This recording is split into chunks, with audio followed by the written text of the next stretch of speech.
Yakuta ba Kweni kakinda ba Maivano shira ba Wangwana adaro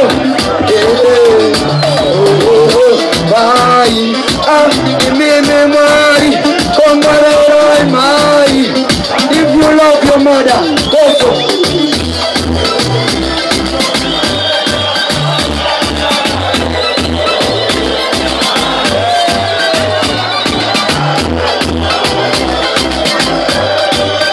Father, please, put one of them. Yeah. Take it down low. No. Timu yangu. Ani mapanya fenzi mtupanyira nini? Mapanyira nini? Musazo miskone banu genando kutoka machuzi. Hivi watu watoto. Pia bakata wale wale. Kulo. No. No.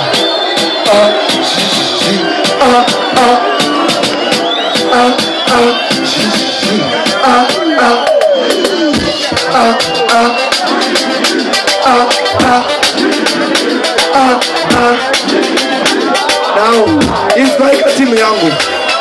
Anzi, kwana timu wanitanda kautwa na mbomsi. Chakuti ndokana wandi kuchune hiyo.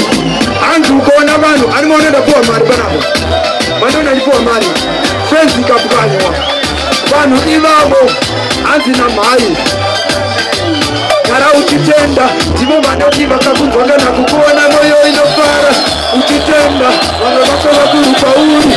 Everybody, wanitotoole kwa kaipa. Kwa walipika, wakomorera na kandari nzifu.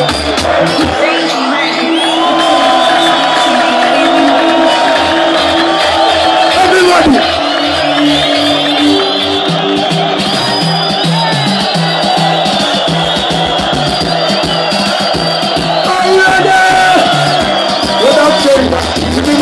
Kanitoka na kutuona moyo inofara Wadamtenda Wamewacho wakukwadi Asiva ni timtari Wadizatewale kura kaipa Wamanipika na kamba